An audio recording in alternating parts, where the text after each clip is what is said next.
Hey guys, in this week's tip, I wanted to take you for a quick little test drive and overview of the multi-tenant features and functionality within SMS eSuite.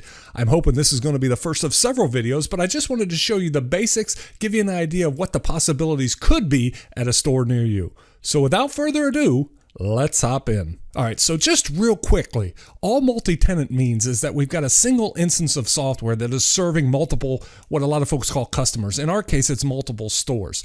So all of my stores are going to be accessing the same database, the same architecture at central host. What's cool about this is that if I'm store 123, I can only see my data, my sales results, maintain my infrastructure.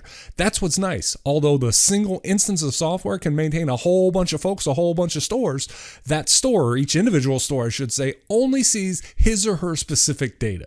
So with that out of the way, let's hop into this baby. So I want to show you there's no smoke and mirrors. I'm on a local system here. I'm at my local host. My store host port number is 8082 up here. I'm going to log in like you normally see us do on all the other videos as master number 7. And when I log into SMS eSuite, it's going to pop up.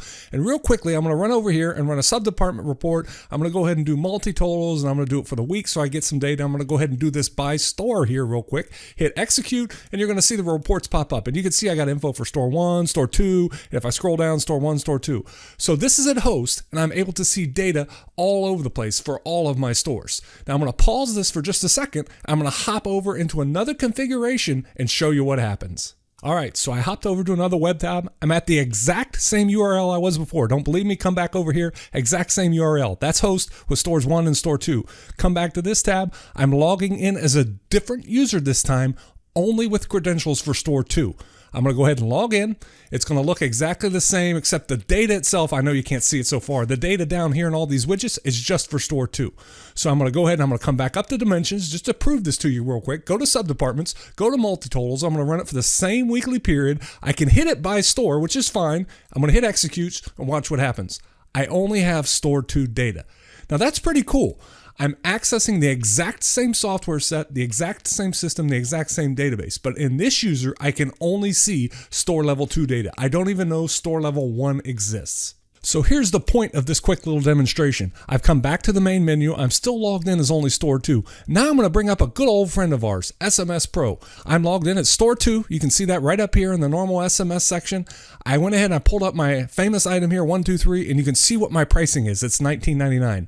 Now in this simulation and in this demonstration, what I'm going to do is take away SMS Pro. I could actually delete it from my system, and I'm 99.9% of the way there in all my future demonstrations. I'm going to go ahead and remove it, get rid of that. Now I'm going to come over into eSuite here.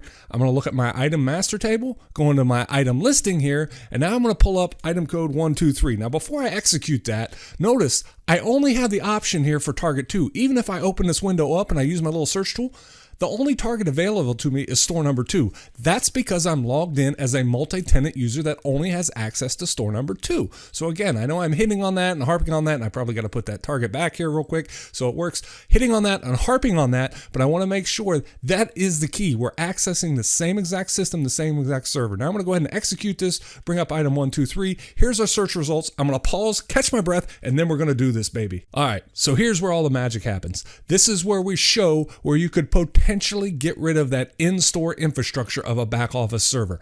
Utilize everything at host to maintain the item file. And in this case, for item 123, our famous energy drink, I have 2 records because I have 2 different vendors. If I scroll out over here, you'll notice I got 2 different vendors, so it's showing me both of those price records for each vendor.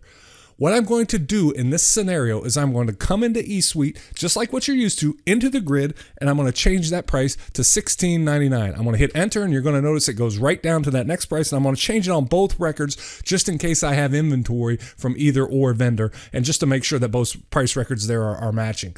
So I'm going to go ahead and hit enter.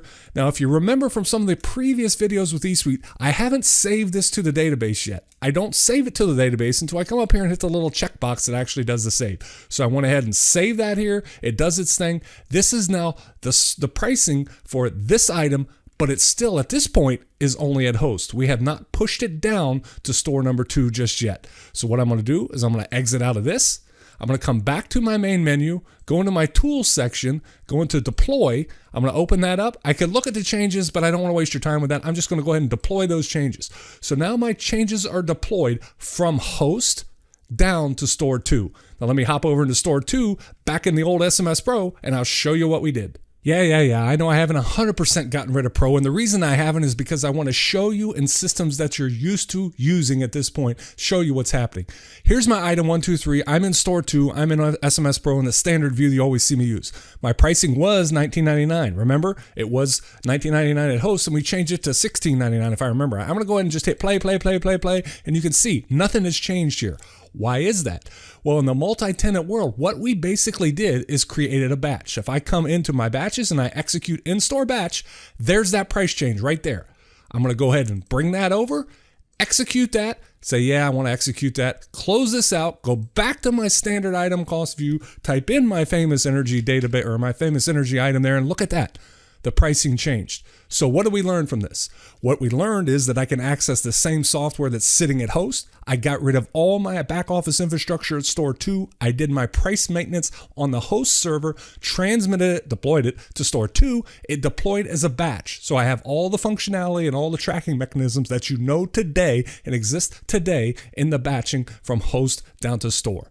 Now that, my friends, is pretty darn cool. Even better, I can save a little bit of dough by getting rid of that infrastructure in my back end of store number 2. Like I said, just a quick, short, sweet review of some of the functionality of SMS eSuite in a multi-tenant world. What's best about this thing, maybe you can turn that PC in the back end of each of your stores into a boat anchor. Until next time, have a great day.